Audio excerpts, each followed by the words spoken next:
in the story of the three little pigs? Charlie. The big good wolf. For hundreds of years, I, the wolf, was sadly misunderstood. According to the story, the three little pigs who are loved by the kids have described me as a mean, cruel animal. Tonight, I'm here to tell you my story. Once upon a time, I was a certified psychologist with a specialty in treating obese patients. One day, I was visiting three of my TGIT clients, requested by their mother. The three little pigs had grown so big and fat, they had to move out of the house. I had no idea the pig styles they lived were so friendly that when I walked up to the house to offer the first free counseling session, the house nearly collapsed. But that was because I had a problem calling the attention of the homeowners. They wouldn't come and open the door to let me in. I swear to you, I never said, little pig, let me come in, or I will huff, I will puff, I will blow your house in.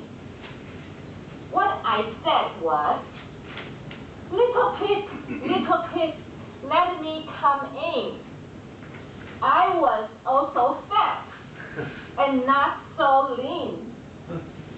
But after dessert, half the puff you eat every day, work out hard in the house. In short, I was talking about my own successful diet story to inspire them. It was those pigs who didn't listen or had a problem to really understand my story. All of them should have joined a Toastmasters club to fine-tune their listening skills. Actually, I was the real victim of the story. I was nearly killed by the fattest pig number 3. After I failed to convince the first 2 pigs, I placed all my hope to the last, the biggest and fattest pig. Pig number 3 had a stronger personality, which reflected by his house. I knocked on the door, but he rejected me and threatened to call Superman.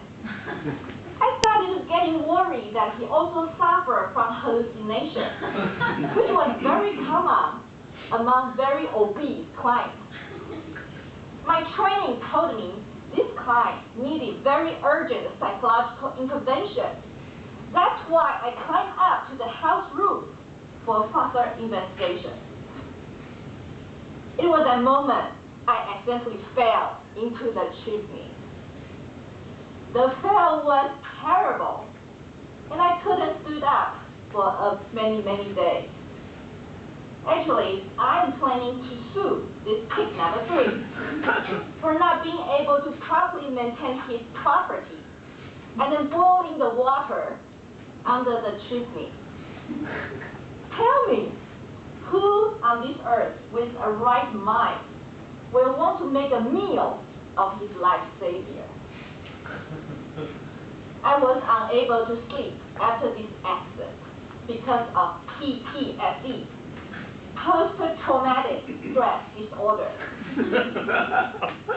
During my hospitalization, the fat pig went out and spread his lies of how little they were and how bad I was. This obscurity passed year after year. generation after generation. Today, no one even knows that I'm actually a Muslim. My religion doesn't even allow me to be poor. But my physical injuries were nothing compared with my ruined reputation. Can't you see I'm actually a very loving, caring, professional Muslim wolf who's very eager to offer help to my obese clients? You should all call me the big and good wolf.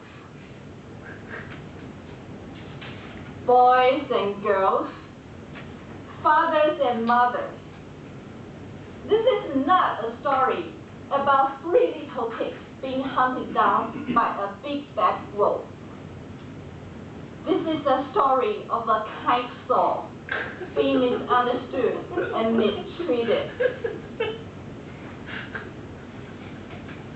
But the most thing I'd like to tell you is not why you should call me the big good wolf, but there is always an untold and true version of every story.